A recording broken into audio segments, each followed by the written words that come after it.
2-3 மடங்கு அளவுக்கு வந்து சொத்து வரி உயர்வு ஆகியிருக்கு அப்படின்னு அமைச்சர்கள் ஒரு விஷயத்தை கொஞ்சம் கவனத்தில் எடுத்துக்கணும். அதிகாரிகள் சொல்கிறத அப்படியே எடுக்க வேண்டியது இல்லை. உங்கள் வீட்டினுடைய சரியாக அசஸ் பண்ணலைன்னா நீங்கள் என்ன பண்ணுவீங்க? அவங்களுக்கு நோட்டீஸ் கொடுக்க மாட்டீங்களா? மொத்தம் 2400 சதுரடி, 2400 சதுரடிக்கும் ஒன்று, அப்புறம் மேலே இருக்க 1200 சதுரடிக்கு அது தனியாக. அந்த 1200 சதுரடிக்கு போட்டதை என்ன சொல்கிறாங்கன்னா, இப்போ தான் அது புதுசாக போடுறதுனால 7 வருஷம் சேர்த்து போடுவோன்னு 7 வருஷத்தையும் சேர்த்து போடுறோம். கீழே ஒன்று மேலே ஒன்று, இது ரெண்டுக்கும் சேர்த்து ஒன்று போட்டு வச்சுருக்காங்க. இப்போ பணம் கட்ட முடியாதுன்னு சொல்லி தகராறு பண்ண பிறகு இதை எங்கனால சேஞ்ச் பண்ண முடியாது. It's not fair. 8 மடங்கு 10 மடங்கு வராதில்ல. அங்கே வந்தால் சொத்து வரியை குறைப்போன்னு அதை எதிர்பார்த்துக்கிட்டு இருந்த நிறையா பேருக்கு இப்போ நீங்கள் அதிகாரி செஞ்சாரா, அமைச்சர் செஞ்சாரா, அரசாங்கம் இப்படி முடிவெடுத்ததா? தொகுதி மறுவரை அதற்கு எதிராக வந்து தீர்மானம் வந்து நிறைவேற்றியிருக்காங்க. இப்போ ஏற்கனவே இது ஏப்ரலில் வந்தபோது வேண்டாம் என்று தமிழ்நாடு ப்ரொட்டஸ்ட் பண்ணோம். அப்போ திமுக அணியே தேர்தல் கூட்டணியில் இருந்தோம். ஆளும் கட்சிக்கு எம்பிக்கள் இல்லை. ஆனால் இதில் ஒரு ஒத்த கருத்து வர வேண்டியிருக்கு. அந்த வகையில் தான் இன்றைக்கி தீர்மானம் நிறைவேறியிருக்கு. அமைச்சர் ராதாகிருஷ்ணன் பேசும்போது கூட வந்து நம்மக்கிட்ட எம்பிக்கள் அதிகமாக இருந்தால் நம்ம வந்து இந்த மாதிரி ஜிஎஸ்டி இது மாதிரிலாம் வர விட்டுருவோமா? மக்கள் தேர்ந்தெடுத்துட்டாங்க. இனிமேல் போய் நீங்கள் அட்டாக் பண்ணி என்ன பண்ண போகிறீங்க? எதிர்க்கட்சி உறுப்பினர்கள் பேசுகிறத கவுண்டர் பண்ணுங்கிற முறையிலேயோ தாங்கள் அஃபண்ட் ஆகிட்டோங்கிற காரணத்துக்காகவோ கொஞ்சம் கொந்தளிவாக பேசுகிறாங்க. தொகுதி மறுவரையறை என்பது வெறும் நம்பர் மட்டும் இல்லை. அடுத்து தொகுதியினுடைய எல்லைகள் வரையறுக்கும் போது குறிப்பிட்ட சமூகம் வெற்றி பெற முடியும் என்று இருந்தால் இதை பக்கத்தில் இருக்க தொகுதிகளோடு சின்ன சின்னதாக வெட்டி சிதைச்சி ஒட்டிட்டீங்கன்னு வச்சுக்கோங்க, இதில் அந்த சமூகம் வெற்றி பெற முடியாது. இப்போ இருக்கிற சூழ்நிலையில் no delimitation is the fair delimitation, எனவே ஃப்ரீஸ் டீலிமிட்டேஷன்.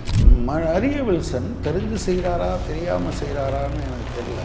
அது வந்து அனைவருக்குமான பட்ஜெட். இப்போ மற்ற சமூகமெல்லாம் நல்லதை கற்றுக் கொடுக்கலையா? It's dangerous. தமிழ்மண் நேயர்களுக்கு வணக்கம். இன்று நாம் நேர்காணலில் இணைந்திருப்பவர் மார்க்சிஸ்ட் கம்யூனிஸ்ட் கட்சியின் மாநில செயற்குழு உறுப்பினர் மரியாதைக்குரிய திரு கனகராஜ் அவர்கள். வணக்கம் சார். தாவேக்காவுடைய ஆட்சி கிட்டத்தட்ட ஒரு 100 நாட்களை நெருங்கி வருது. தொடர்ந்து வந்து முதல்ல வந்து இந்த மின் கட்டணம் உயர்வு அப்படின்ற மாதிரி ஃபஸ்ட்டு மின் பற்றாக்குறை அப்படின்ற மாதிரி பிரச்சனை இருந்தது. அது சரியான மாதிரி தெரிஞ்ச உடனே மின் கட்டண உயர்வு அப்படின்ற மாதிரி தொடர்ந்து நிறைய வந்து பிரச்சனைகள் வந்துகிட்டு இருந்தது. இப்போ வந்து திடீர்னு வந்து சொத்து வரி உயர்வு அப்படின்ற மாதிரி ஒரு பிரச்சனை வந்து வெடிச்சிருக்கு. அதாவது வந்து நிறைய பேர் வந்து சென்னையில் ஆகட்டும் நிறைய இடங்கள் ஆகட்டும் வந்து 2-3 மடங்கு அளவுக்கு வந்து சொத்து வரி உயர்வு ஆகியிருக்கு அப்படின்னு சொல்லி நிறைய பேர் வந்து அவங்களோட சமூக வலைதளங்களில் வந்து பதிவிட்டிருக்காங்க. மெயின் ஸ்ட்ரீம் மீடியாலேயும் வந்து செய்திகள் ஆக்கப்பட்டிருக்கு.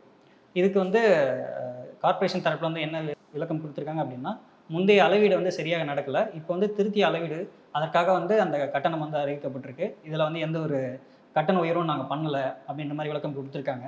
சொத்து வரி உயர்வு வந்து பெருசாக வெடிச்சிருக்க மாதிரி தெரியுது. நிறைய பேர் வந்து இது பண்ணுறாங்க. இது குறித்து உங்களோட பார்வை? அதாவது முதல்ல அமைச்சர்கள் ஒரு விஷயத்தை கொஞ்சம் கவனத்தில் எடுத்துக்கணும். அது ரொம்ப முக்கியமானது. அதிகாரிகள் சொல்கிறத அப்படியே எடுக்க வேண்டியது இல்லை அப்படின்னு நான் சொல்ல விரும்புகிறேன். ஓகே, அதுக்கு முன்னால் இன்றைக்கி வந்திருக்க, இன்றைக்கி டைம்ஸ் ஆஃப் இந்தியாவில் ஒரு செய்தி வந்திருக்கு, அதை சொல்கிறேன். ஒரு திருப்பரங்குன்றத்தில் ஒரு குடும்பம் 17 வருஷமாக அவங்க வீட்டுக்கு மின்சாரம் கேட்டு இருக்காங்க, கொடுக்கல. 17 வருஷமாக கொடுக்கல. 10th ஸ்டாண்டர்ட் படிக்கிற பையன், 9th ஸ்டாண்டர்ட் படிக்கிற பொண்ணு, 2 பேரும் தெரு விளக்கில் உட்கார்ந்து படிக்கிற படத்தோடு இன்றைக்கி டைம்ஸ் ஆஃப் இந்தியாவில் அந்த கட்டுரையை ராம் சுந்தரம்னு ஒருத்தர் எழுதியிருக்கார். அதில் நான் ஃபுல்லாக படித்து பார்த்தா, இப்போ சமீபத்தில் அந்த தொகுதியினுடைய எம்எல்ஏ மின்சாரத்துறை அமைச்சர், அதே துறையை சார்ந்தவர், இவர் போகையில் அவங்க ரெப்ரசன்ட் பண்ணியிருக்காங்க. அவரும் கூப்பிட்டு சொல்லியிருக்காரு இதை உடனடியாக கொடுத்துருங்க. சொன்ன பிறகும் திரும்ப வந்திருக்காங்க. நீங்கள் அமைச்சர் சொன்ன பிறகும் இப்படி பண்ணுறது இருக்கு இல்லையா, கொஞ்சம் கூட நியாயம் இல்லை. அஃப்கோர்ஸ் அதுக்கு பின்னால் அந்த செய்தியை பார்த்துட்டு நான் வந்து திரு அருண்ராய் ஐஏஎஸ் அவர்கிட்ட பேசினேன், கேண்டிட்கோ chairman and come managing director. அதே போல் அந்த அனீஷ்குமார் ஐஏஎஸ் மதுரை மாவட்ட ஆட்சித்தலைவர், 2 பேருமே இல்லை நாங்கள் பார்த்துட்டோம், நாங்கள் அதை வந்து சரி பண்ணிடுவோம் அப்படின்னு சொல்லியிருக்காங்க. பட் 17 வருஷமாக இது ஓடிட்டே இருக்குது பார்த்தீங்களா. அதிகாரிகள் இதுக்கு ஒரு நியாயம் சொல்லிகிட்டே இருந்திருப்பாங்க பார்த்தீங்களா. இந்த செய்தி இதை ஒட்டி தான் அது சரியாக போகுது. இப்போ ஒருவேளை இவங்க பண்ணலைன்னா எனக்கே கூட என்ன தோணுச்சுன்னா, தமிழ்நாடு முழுவதும் அவங்களோட அக்கௌண்ட்டை வாங்கி ஆளுக்கு 100 ரூபா அனுப்புவாங்க ஐயா, கவர்மெண்ட்டு கொடுக்குறதுக்கு இந்த பணத்தையாவது பண்ணலாம். ஒரு 17 வருஷம் ஒரு வீட்டுக்கு நீங்கள் எப்படி மின்சாரம் கொடுக்காமல் இருப்பீங்க? எனவே இந்த மாதிரி சொல்கிறதெல்லாம் இருக்குல்ல, ரொம்ப நிதானமாக அதிகாரிகள் சொல்கிறத அப்படியே நம்ப வேண்டியது. இப்போ இடையில கூட இபியில் வந்தது, இன்றைக்கி மருது, இன்றைக்கி போட்டிருக்காருன்னு நினைக்கிறேன், மருது அழகராஜ் ரூ. 10 மடங்கு இந்த வருஷம். போன வருஷம் அவங்க வீட்டில் எவ்வளவு கரண்ட் வந்ததுங்கிற அந்த பில்லை போட்டு இந்த வருஷம் எவ்வளோ வருதுன்னு போட்டிருக்காரு. இன்னொரு நண்பர் எனக்கு, அவர் வந்து வள்ளியூரில் இருக்கார். அவங்க வள்ளியூரில் ராதாபுரத்தில் இருக்கார். அவர் ஒரு 3 பில்லை போட்டிருக்கார். என்னங்க 11,000 ரூபா கட்ட சொல்லியிருக்காங்க. இதுவரை அவங்க குடும்பத்தில் 5,000 ரூபா வந்திருக்கு. இப்போ 11,000 ரூபா கட்ட சொல்லியிருக்காங்க. நான் கூட என்ன நினச்சேன், 2 பில்லை சேர்த்து கட்டினீங்களா அப்படின்னு. நீ கரெக்டாக அந்த இதை பாருன்னு சொன்னார். எனவே ஏதோ பிரச்சனை இருக்கிறது என்று மட்டும் தெரிகிறது. அந்த பிரச்சனையை அட்ரஸ் பண்ணணும். அமைச்சர்கள் வந்து அட்ரஸ் பண்ண முயற்சி பண்ணுறது என்பது வேறு, அதிகாரிகள் சொல்கிறது அப்படி. நான் என்ன கேட்குறேன், உங்கள் வீட்டினுடைய இது அதை நான் சரியாக அசஸ் பண்ணல. ஓகே, அசஸ் பண்ணலைன்னா நீங்கள் என்ன பண்ணுவீங்க? அவங்களுக்கு நோட்டீஸ் கொடுக்க மாட்டீங்களா? உங்கள் வீட்டினுடைய வரி மாற்றப்பட்டு இருக்கிறது, உண்மையான அளவு இவ்வளவு, அதனால் நாங்கள் இவ்வளவு தூரம் இதை உயர்த்த வேண்டியிருக்கு சொல்லுவீங்களா மாட்டிங்களா? முதல்ல அதுக்கு இன்ஃபார்ம் பண்ணிட்டு தான் அதுக்கப்புறம் தான் பண்ணு. கொஞ்சம் பேருக்கு மட்டும்தான் மாற்றுனீங்களா? எல்லாத்துக்கும் இந்த காலத்தில் நீங்கள் மாற்றம் செஞ்சிட்டிங்களா? It's not fair. நான் எனவே அதிகாரிகள் இப்படி சொன்னாங்கன்னா, ஒரு தப்பு நடந்துச்சுன்னா தப்பு நடந்துருச்சு, நாங்கள் சரி பண்ணுறோம் பார்க்குறோன்னு சொல்கிறத விட்டுட்டு எடுத்தோடனே அளவிடு. நீங்கள் ஒன்று தெரிஞ்சுக்குங்க, தமிழ்நாட்டில் இந்த நகராட்சி பகுதியில் அதில் குறிப்பாக இந்த வீடுகளுக்கு இது போடுறாங்க பார்த்தீங்களா, அது ஒன்றும் சாதாரணமான விஷயமா இருக்காது. நான் உங்கள்கிட்ட சொல்கிறேன், என்னோடய பர்சனல் எக்ஸ்பீரியன்ஸு. என்னுடைய நண்பர் ஒருவர் ஃபர்ஸ்ட் ஃப்ளோரு செகண்ட் ஃப்ளோர் கட்டியிருக்காங்க. இது திருநெல்வேலி மாநகராட்சியில். நீங்கள் வந்து அடுத்து அதை வாடகைக்கு விடணும்னு சொல்கிறாங்க. எனவே 2க்கும் தனித்தனியாக போடுங்கன்னா அவங்க என்ன போடுறாங்கன்னா, 2க்கும் மொத்தமாக ஒன்று, அப்புறம் மேலே உள்ளதுக்கு ஒன்று. மொத்தம் 2,400 சதுரடி. 2,400 சதுரடிக்கும் ஒன்று, அப்புறம் மேலே இருக்க 1,200 சதுரடிக்கு அது தனியாக. இப்போ 3ஆக போட்டாங்க. அந்த 1,200 சதுரடிக்கு போட்டதை என்ன சொல்கிறாங்கன்னா, எங்கள் இது பிரகாரம் நீங்கள் கட்டினது வந்து 2000 இது இப்போ அது ஏதோ ஒரு வருஷம் சொல்லி இப்போ தான் அது புதுசாக போடுறதுனால 7 வருஷம் சேர்த்து போடுவோன்னு 7 வருஷத்தையும் சேர்த்து போடுறான். திரும்ப போய் நான் சண்டை போட்டு வரேன், ஏன் இப்படி பண்ணுறீங்க அப்படின்னு. இவ்வளவுக்கும் அங்கே இருக்கக்கூடிய அதிகாரிகள் எல்லாம் எனக்கு தெரிஞ்ச ஆட்கள் தான். ஆனால் அந்த கீழே அளவீடு செய்கிற ஆள் பணம் கொடுக்கலையில் உன்னை போட்டு போட்டு பார்க்குறாங்க. நான் இந்த தடவை வச்சுருக்கேன். நான் அதில் என்ன இந்த தடவை என்ன பண்ணிட்டாங்கன்னா 3ஆக போட்டாங்க. எது கீழே ஒன்று மேலே ஒன்று, இது 2க்கும் சேர்த்து ஒன்று போட்டு வச்சுருக்காங்க. இப்போ பணம் கட்ட முடியாதுன்னு சொல்லி தகராறு பண்ண பிறகு இதை எங்கனால சேஞ்ச் பண்ண முடியாது, நாங்கள் சென்னைக்கு தான் ஆகணும். ஒரே விஷயம் என்னென்னா, பணம் கொடுக்கலாங்க. நீங்கள் 2ஆக வரி போடணுன்னா பணம் கொடுக்கலைன்னா இப்படி பண்ணுவேன்னு நிற்கிறான். அப்புறம் தான் இப்போ போன மாதம்னு நினைக்கிறேன், திருநெல்வேலியில் இந்த மாதிரி இருக்கிறதெல்லாம் எடுத்து அனுப்பியிருக்காங்க. எனவே கொஞ்சம் நிதானமாக இது எப்படிங்கிறத டெஸ்ட் பண்ணணுமே தவிர உடனே அதிகாரிகள் சொன்னோன்னா ஆமான்னு ஏற்கக்கூடாது. ஏன்னா ஏற்கனவே என்ன சொல்லியிருக்காங்க, தாறுமாறான சொத்து வரி தாவேக்காவினுடைய தேர்தல் அறிக்கையில் இருக்குது. எனவே நாங்கள் வந்தால் சொத்து வரியை என்ன செய்வோன்னு இருக்குது, குறைப்போன்னு இருக்குது. அதை எதிர்பார்த்துக்கிட்டு இருந்த நிறையா பேருக்கு இப்போ நீங்கள் அதிகாரி செஞ்சாரா, அமைச்சர் செஞ்சாரா, அரசாங்கம் இப்படி முடிவெடுத்ததாலாம் தெரியாது. எனவே அரசாங்கம் இதை ஃபேராக டீல் பண்ணுறதுக்கு முயற்சி பண்ணும். ஏன்னா தொடர்ந்து வந்து மின் கட்டணம் உயர்வு ஏற்பட்ட போதும் வந்து அமைச்சர் வந்து இதுதான் சொல்லியிருந்தார். அதாவது வந்து வீட்டுக்கு ரீடிங் எடுக்க வந்தவங்க சில பேர் வந்து அதை மாற்றி எடுத்துகிட்டு வந்திருப்பாங்க. இதே மாதிரி அந்த அளவீடு தொடர்பாகவே வந்து இந்த விஷயமும் வருது. இது ஒரு ப்ராக்டிஸாகவே வச்சுருக்காங்க. இல்லை, அதுதான் இதுக்கு முன்னெல்லாம் பண்ண மாட்டாங்க. இப்போ கொஞ்சம் பேருக்கு நீங்கள் பழைய ரூபாயை கட்டுங்கள்லாம் சொல்லியிருக்காங்க. நான் என்ன சொல்கிறேன் அப்படின்னா, இது ஏன் இப்படி நடக்குது அப்படிங்கிறது நமக்கு கரெக்டாக தெரியலை. ஆனால் இந்த நடந்த விஷயத்தை நீங்கள் சரி பண்ண வேண்டிய அவசியம் இருக்குது. அதுக்கு பதிலாக அதை இது இது அரசாங்கம் சொல்லி இதை செய்கிறதா நான் நினைக்கல. ஒன்று உங்கள் கால்குலேஷன் மெத்தடில் கூட ப்ராப்ளம் வந்திருக்கலாம். எல்லாமே 8 மடங்கு 10 மடங்கு வராதில்ல. அப்போ ப்ராப்ளம் என்னன்னு பார்க்குறதுக்கு உட்காரணுமே தவிர, ஒரு ஒரு ஒரு தவறே நடக்காத ஒரு அரசாங்கத்தை நீங்கள் உருவாக்க முடியுமா? எனக்கு தெரிஞ்சு அப்படி முடியும்னு தோணலை. நம்ம வீட்டுக்குள்ளேயே பண்ண முடியும்னு தோணலை. அப்போ தப்பு வந்தால் இனிமேல் வராமல் எப்படி ரெக்டிஃபை பண்ணுறது, ஏற்கனவே நடந்த தப்பை எப்படி சரி பண்ணுறது, இதுதானே. அதை விட்டுட்டு நம்ம போய் ஏதோ ஐயோ நம்ம ஆட்சியில் தப்பு நடந்துருச்சா அப்படின்லாம் பார்க்க வேண்டியதில்லை. தவறுகளை நிறுத்தக்கூடிய ஒரு ஆட்சி முறை வந்து ரொம்ப நாள் ஆகும். தவறுகளே இல்லாமல் பண்ணுறதுக்கு வர்ற தவறை நீங்கள் அட்மிட் பண்ணி அதை கரெக்ட் பண்ணுறீங்களா இல்லையாங்கிறது தான் இப்போ இருக்க முக்கியத்துவம் ஆகுது. நிச்சயமாக ஈவியில் இருக்கிறதையும் அரசாங்கம் பார்க்கணும். அதே போல் இப்போது வீட்டு வரி சம்மந்தமாக வந்திருக்கிறதையும் அரசாங்கம் செக் பண்ண வேண்டிய அவசியம் இருக்குது. Okay sir. இப்போ அதே போல் வந்து இப்போ தொடர்ந்து இப்போ வந்து ஒரு 2-3 நாட்களாக வந்து தமிழக சட்டசபையில் விவாதங்கள் நடந்துகிட்டு வருது. அதில் வந்து தாவேகா அமைச்சர்கள் பேசும் விதம், அதாவது அவங்க பேசுகிற தமிழாகட்டும், அவங்க பேசுகிற விதமாகட்டும், அது வந்து கொஞ்சம் வந்து சர்ச்சையாக்கப்படுது, நிறைய விமர்சனங்கள் எழுப்பப்படுது. அதாவது இன்றைக்கி அமைச்சர் ஆதவர்ஷனா பேசும்போது கூட வந்து முதல்ல வந்து டீலிமிட்டேஷன் வேணான்னு சொல்லிட்டு இப்போ பேச்சில் வந்துகிட்டு இருந்தது. அதுக்கப்புறம் வந்து இதே நம்மக்கிட்ட எம்பிக்கள் அதிகமாக இருந்தால் நம்ம வந்து இந்த மாதிரி ஜிஎஸ்டி இது மாதிரிலாம் வர விட்டுருவோமா? ஸோ அது வந்து ஒரு முரணாக வந்து இப்போ சோஷியல் மீடியாவில் எழுதிட்டு இருக்காங்க. இவரே வந்து அவருடைய பேச்சில் வந்து நிறைய முரண்கள் இருக்குது அப்படின்னு சொல்லிட்டு. நேற்று வந்து மரிய வில்சன் அவருடைய பேச்சு வந்து கிறிஸ்டியானிட்டி, தமிழ் லாங்குவேஜோட கிறிஸ்டியானிட்டி வந்து நிறைய கற்றுக் கொடுத்ததுக்கு அப்படின்ற மாதிரியான அன்பு மொழி அப்படின்ற மாதிரியான ஒரு துணியில் பேசியிருக்காரு. பெரிய சர்ச்சையாக இருக்குது. தாவேகா அமைச்சர்கள் இந்த சட்டசபையில் பேசுகிற விதம் குறித்து உங்கள் கருத்து என்ன சார்? இல்லை, அதாவது ஒன்று, ஒரு புதிதாக வந்திருக்கக்கூடியவர்கள் எல்லாரும் நேற்று வர அரசியல்லையே இல்லாதவங்க. அவங்க அரசியலுக்கு வந்து எம்எல்ஏவாகவும் ஆகி அமைச்சர்களாகவும் ஆகிட்டாங்க. எனவே இந்த நைசசிட்டி, ஒரு மற்றவங்களை அட்ரஸ் பண்ணுற போது இப்போ சிபிஎம் மாதிரி எல்லோரும் இருப்பாங்கன்னு நான் பார்க்கல. இப்போ நான் என்னையை பொறுத்தளவில் சிபிஎம்னுடைய ஸ்டாண்ட் என்னென்னா, நாம் நபர்களை தாக்குவதல்ல அல்லது ஒரு கட்சியை தாக்குவதல்ல, அதனுடைய கருத்துக்களை தாக்குவது என்பது தான் நம்முடைய நோக்கம். எனவே நபர்களை கிண்டல் பண்ணுறது, கேலி பண்ணுறது, அந்த மாதிரியான விஷயங்கள் சிபிஎம் எப்போதுமே அது சரியில்லைன்னு சொல்லுவோம்.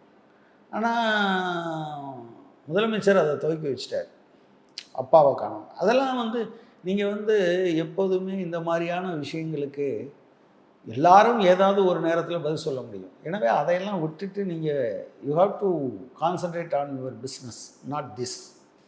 மக்கள் தேர்ந்தெடுத்துட்டாங்க, இனிமேல் போய் நீங்கள் அட்டாக் பண்ணி என்ன பண்ண போகிறீங்க?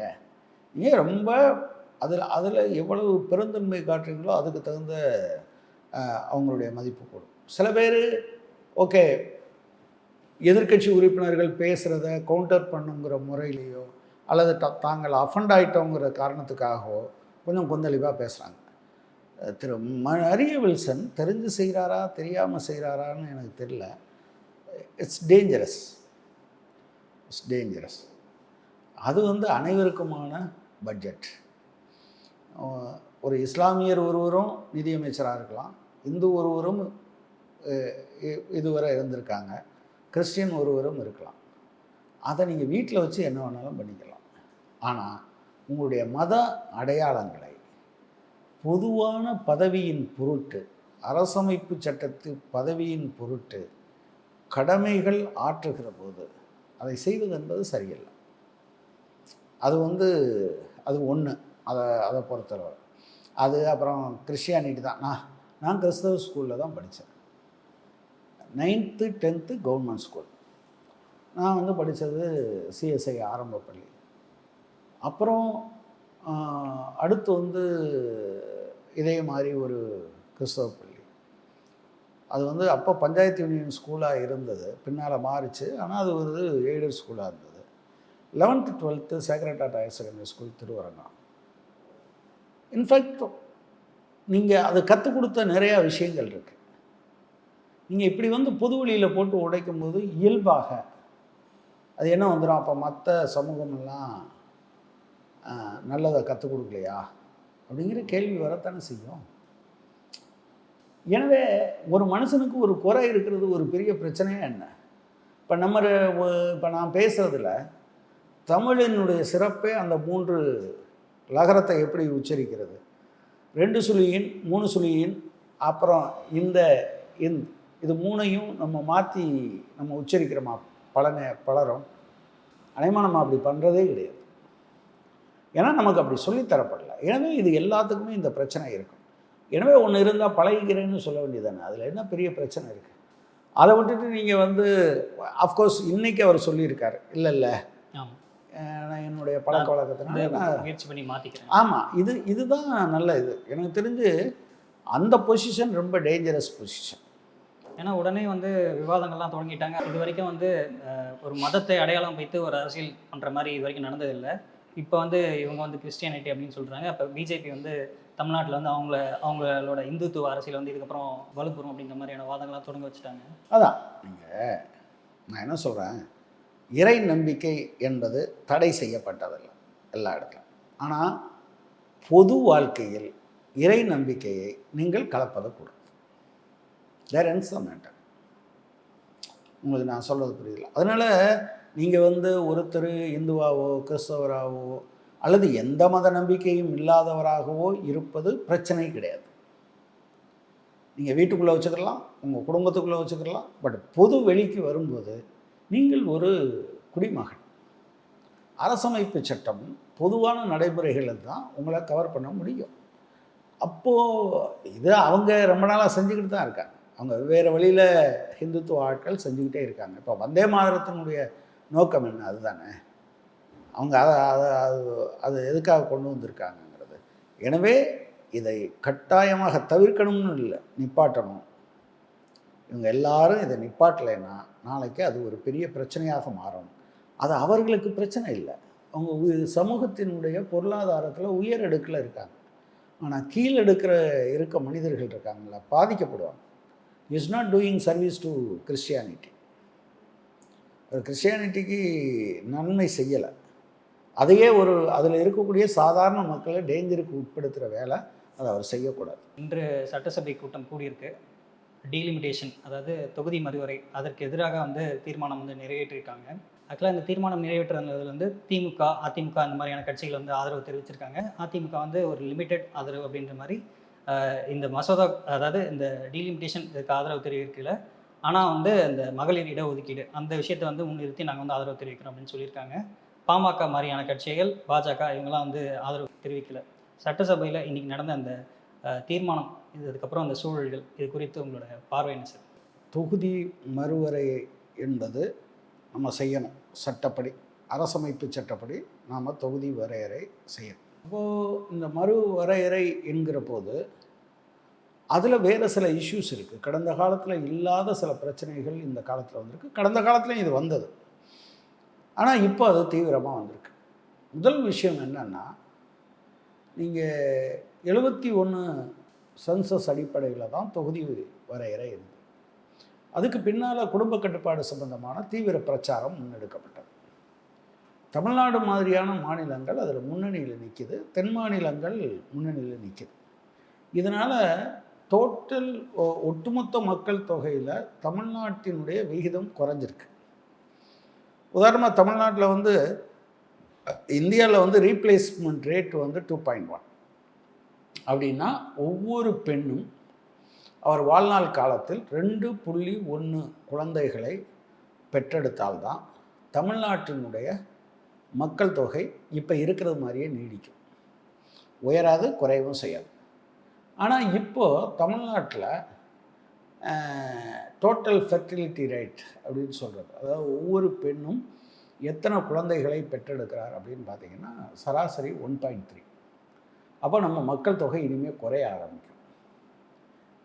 ஆனால் இதே சமயத்தில் 2.5, 2.6 இருக்கக்கூடிய மாநிலங்கள், வட மாநிலங்கள் இருக்குது.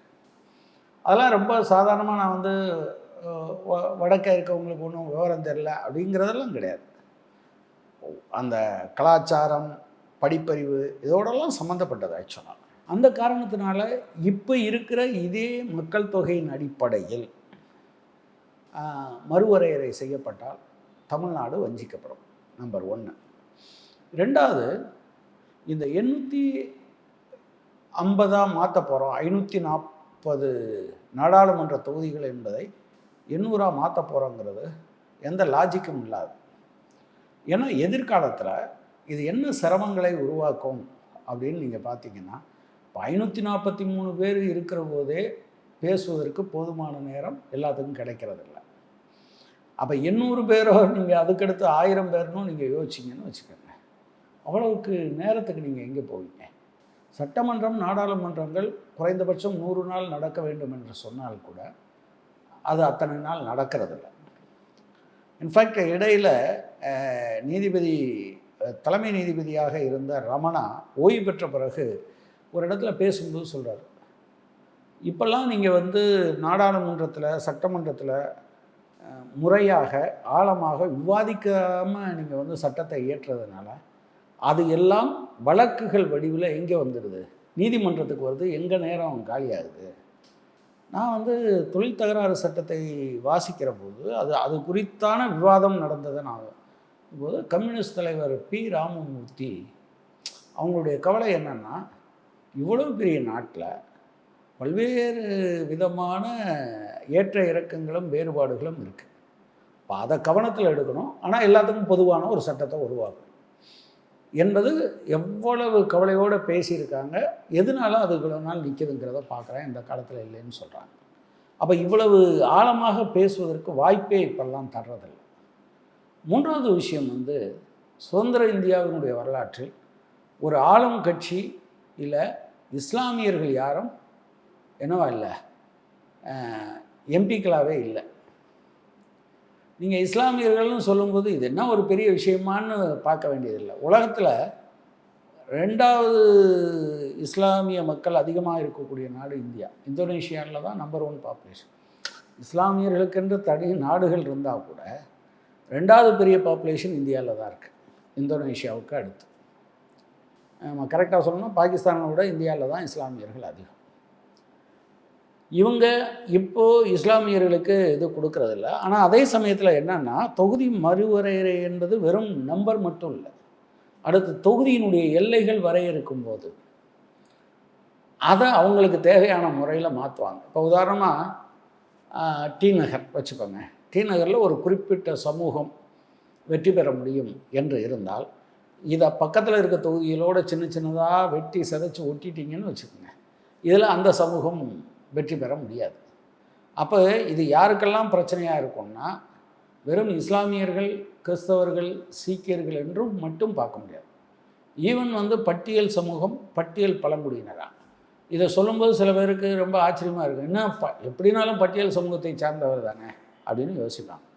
பட் பட்டியல் சமூகத்தில் நீங்கள் வந்து திமுகவில் இருக்கிற பட்டியல் சமூகத்தை சார்ந்தவர், சிபிஎம்மில் இருக்கக்கூடிய பட்டியல் சமூகத்தை சார்ந்தவர், பிஜேபியில் இருக்க பட்டியல் சமூகத்தை சேர்ந்தவர், அல்லது இன்னொரு கட்சியில் சமாஜ்வாதியிலையோ, இவங்க எல்லாம் ஒரே மாதிரி யோசிக்கிறது இல்லை. இப்போ சிபிஎம்மில் இருக்கிறவர் பட்டியல் சமூகத்தை சார்ந்தவர் இல்லை என்றாலும் கூட பட்டியல் சமூகத்து பிரச்சனையை அவர் முன்னெடுப்பார், ஏன்னா கட்சி அப்படி இருக்குது. பட் நீங்கள் இது வந்து பாஜகவில் ஒரு பட்டியலினத்தை சார்ந்தவர், அவர் பட்டியலினத்தினுடைய கோரிக்கைகளை அவர் வைக்க மாட்டார். அதனால தான் அவங்களுக்கு சிம்பாலிக்காக ஒரு குடியரசுத் தலைவர் தலித்து, இன்னொரு குடியரசுத் தலைவர் பழங்குடி, அப்படி கொண்டு வந்து முன்னிறுத்தி இதை மாற்றுறதுக்கு முயற்சி பண்ணுவாங்க. அப்போ பாஜக ஜெயிக்கிறது மாதிரி அந்த தொகுதிகளை மாற்றுறாங்கன்னா, பட்டியலின மக்களுடைய பிரதிநிதிகளாக இருந்து பேசுவதற்கான போதுமான ஆட்கள் கிடைக்காது. எனவே தான் இதை நீங்கள் ஒழுங்காக நேர்மையோடு செய்யலைன்னா, அரசமைப்பு சட்டத்தினுடைய நோக்கம் இருக்கு இல்லையா, மதச்சார்பின்மை, கூட்டாட்சி தத்துவம், இது ரெண்டுமே சிதைக்கப்படும். ஒரு மாநிலத்துக்கு அநியாயம் நினைச்சா கூட்டாட்சி தத்துவத்தை சிதைக்கிறது மாதிரி, அதே போல் மதச்சார்பின்மை என்பது இந்தியாவில் இருக்கக்கூடிய எல்லா மக்களுக்கும் பொதுவானதுன்னு வரும்போது சில பகுதியினரை விடாமல் செய்வதற்கு நீங்கள் முடிவெடுத்தீங்கன்னா அதுவும் சிரமம். ஸோ இந்த 2 காரணத்தினால தான் இப்போ ஏற்கனவே இது ஏப்ரலில் வந்தபோது வேண்டாம் என்று தமிழ்நாடு ப்ரொட்டஸ்ட் பண்ணோம். அப்போ திமுக அணியிலே தேர்தல் கூட்டணியில் இருந்தோம், எல்லாரும் சேர்ந்தே அதை பண்ணோம். பட் இப்போது ஆளும் கட்சிக்கு எம்பிக்கள் இல்லை, ஆனால் இதில் ஒரு ஒத்த கருத்து வர வேண்டியிருக்கு. ஸோ அந்த வகையில் தான் இன்றைக்கி தீர்மானம் நிறைவேறியிருக்கு. அந்த வகையில் இது ஒரு நல்ல விஷயம், பாராட்டுக்குரியது என்று தான் கருதுகிறேன். இப்போ அதே போல் வந்து தொடர்ந்து வந்து திமுக வந்து இந்த மசோதாவுக்கு வந்து ஆதரவு தெரிவிச்சிருவாங்க அப்படின்ற மாதிரியான ஒரு செய்திகள், இந்த மாதிரியான விஷயங்கள்லாம் வந்துக்கிட்டு இருந்தது. இன்றைக்கி வந்து அவங்க வந்து தாவேக்க கொண்டு வந்த தீர்மானத்துக்கு வந்து ஆதரவு கொடுத்துருக்காங்க. அதே போல் வந்து இன்னொரு விஷயம் வந்து பேசப்படுறது வந்து ஃபேர் டீலிமிட்டேஷன் வேணும், இல்லை நோ டீலிமிட்டேஷன், இப்போ வந்து ஃப்ரீ டீலிமிட்டேஷன் அப்படின்ற மாதிரியான 3 விஷயங்கள் வந்து பேசப்படுது. இதெல்லாம் எப்படி பார்க்குறீங்க சார்? இல்லை, அதாவது ஃபேர் டீலிமிட்டேஷன் இப்போ சிபிஎம் கூட அதை அப்படி தான் சொல்லுச்சு. இங்கே எங்கள் கட்சியினுடைய தீர்மானம் கடந்த ஆண்டு ஏப்ரல் மாதம் அகில இந்திய மாநாடு மதுரையில் நடந்தபோது நாங்கள் என்ன சொன்னோம்னா, முதல்ல எந்த மாநிலத்துக்கும் ஒரு ஒரு அவங்களுடைய மக்கள் தொகைக்கு அதிகமான முக்கியத்துவம் கிடைக்கிற மாதிரி வரக்கூடாது. எந்த ஒரு மாநிலத்துக்கும் அவங்களுடைய மக்கள் தொகைன்னு நான் சொல்கிறது இப்போ உள்ளதை இல்லை, ஓவராலாக அந்த இன்ட்ரெஸ்ட்டை பாதிக்கிறது மாதிரி வரக்கூடாது. ஒன்று, இது வர்றதுக்கு முன்னால் எல்லாரோடும் கலந்து பேசும். அனைத்து அரசியல் கட்சிகள், அதே போல் அனைத்து மாநிலங்கள், இது எல்லாத்தோடும் சேர்ந்து பேச வேண்டியிருக்கும். இது செய்ய முடியலைன்னா கொஞ்ச நாளைக்கு ஃப்ரீஸ் பண்ணுங்க அப்படின்னு. ஸோ இப்போ இருக்கிற சூழ்நிலையில் no delimitation is the fair delimitation, எனவே ஃப்ரீஸ் டீலிமிட்டேஷன் அதுதான் இப்போ இருக்கிறதுல சரியாக இருக்கும். ஓகே, ஏன்னா நோ டீலிமிட்டேஷனுங்கிறது தான் ஃபேர் டீலிமிட்டேஷன். எனவே ஃபேர் டீலிமிட்டேஷன் வேணும்னா இப்போ ஃப்ரீஸ் டீலிமிட்டேஷன் என்பது தான் சரியாக. சரி.